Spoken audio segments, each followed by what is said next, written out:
अब यहाँ पर प्रश्नावली 5.1 का प्रश्न चौथे का 13वां और 14वां सॉल्व करेंगे।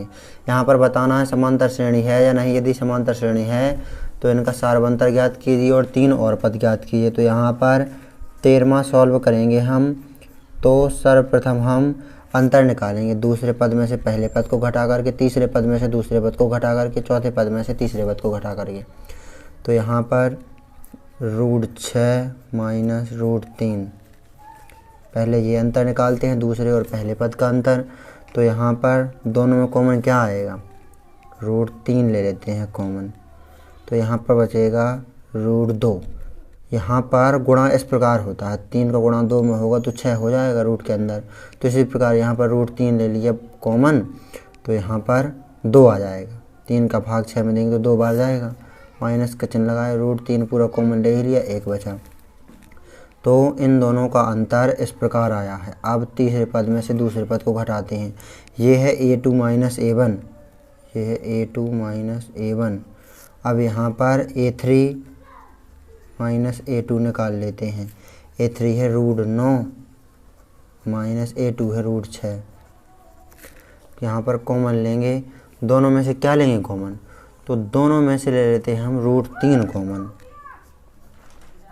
√3 कॉमन लेंगे तो √3 का भाग 9 में देंगे तो 3 तिरका 9 3 बार जाएगा। माइनस का चिन्ह लगाया, √3 का भाग 6 में देंगे तो 2 बार जाएगा। तो यहाँ पर आ गया √3 इंटू √3 माइनस √2, लेकिन यहाँ पर है √3 इंटू √2 माइनस 1। तो यहाँ पर अंतर एक समान नहीं है। तो अंतर एक समान नहीं है, अतः श्रेणी समांतर श्रेणी नहीं है।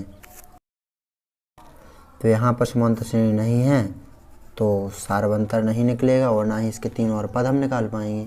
तो ये हो गया 13वां। अब हम यहाँ पर 14वां देखेंगे। तो यहाँ पर भी अंतर निकालेंगे।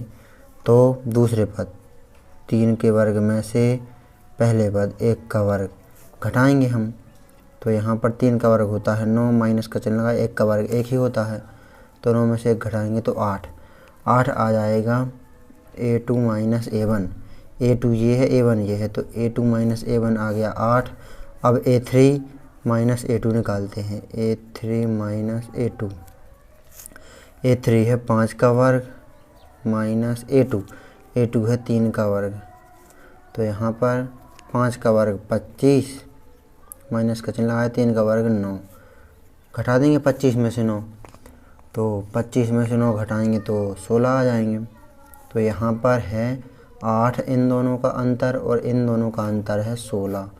तो यहाँ पर भी अंतर एक समान नहीं है। 2 का ही हम निकाल लेंगे, 2 अंतर ही हम निकालेंगे तो हमें पता लग जाएगा। यदि 2 का एक समान होगा तब हम तीसरे का निकालेंगे। अब जब 2 का ही एक समान नहीं है तो हमें पता लग गया कि अब एक समान कैसे हो सकते हैं। तो यहाँ पर अंतर एक समान नहीं है, अतः ये भी जो श्रेणी दी गई है ये श्रेणी समांतर श्रेणी नहीं है।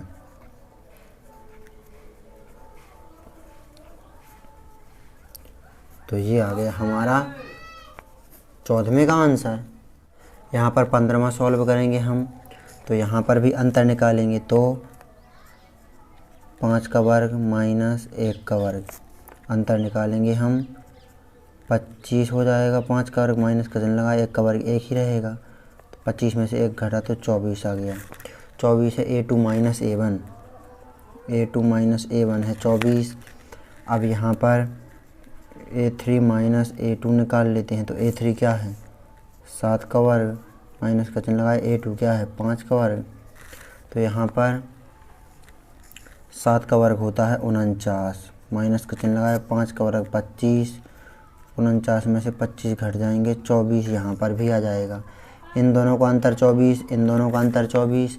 अब यहाँ पर हम a4 माइनस a3 निकाल लेते हैं। a4 माइनस a3, तो a4 कितना है 73 है, माइनस a3 कितना है 7 का वर्ग है।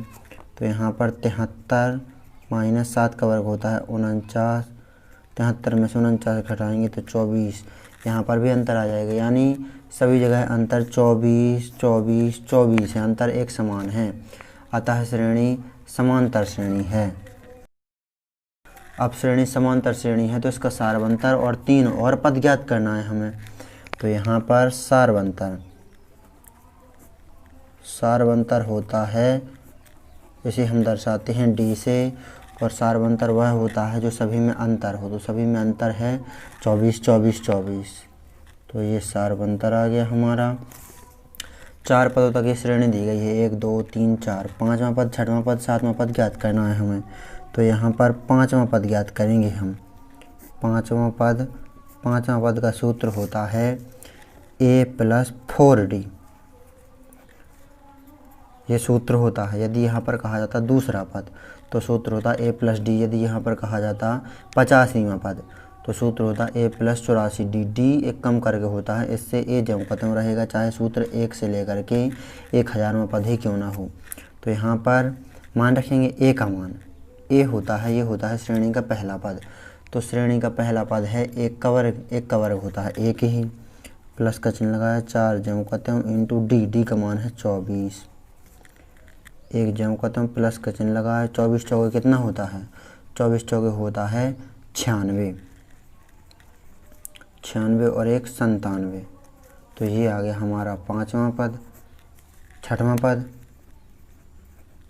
पद निकालेंगे हम। 6वां पद इस प्रकार निकलेगा।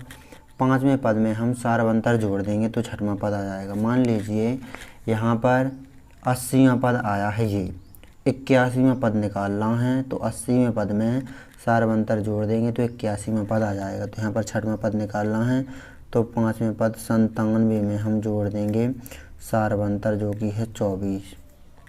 तो 97 और 24 कितना होता है, 121। तो यहाँ पर 121 6वां पद आ गया। अब यहाँ पर 7वां पद।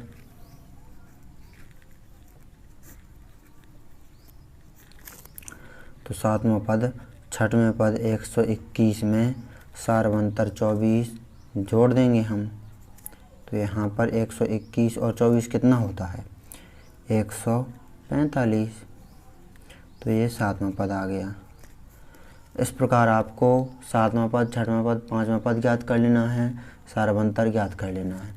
तो ये 15वां हो गया। इस प्रकार यहाँ पर 5.1 प्रश्नावली समाप्त होती है। यहाँ पर आपको अच्छी तरह से सॉल्व कर लेना है। हमने क्रम से समझाया है प्रश्नावली 5.1 को। यदि आप प्रश्नावली 5.1 के और भी जो पिछले प्रश्न है ये देखना चाहते हैं तो आप पिछले वाले वीडियो देख सकते हैं चैनल पर जा कर के। तो यहाँ पर यदि आप संपूर्ण कक्षा 10 एनसीईआरटी गणित को हल चाहे देखना चाहते हैं तो डिस्क्रिप्शन ज़रूर चेक कर लेना। हमने संपूर्ण कक्षा 10 एनसीईआरटी गणित को हल किया हुआ है। तो यहाँ पर नोट कर लीजिए प्रश्न चौथे के ये तीनों प्रश्नों को।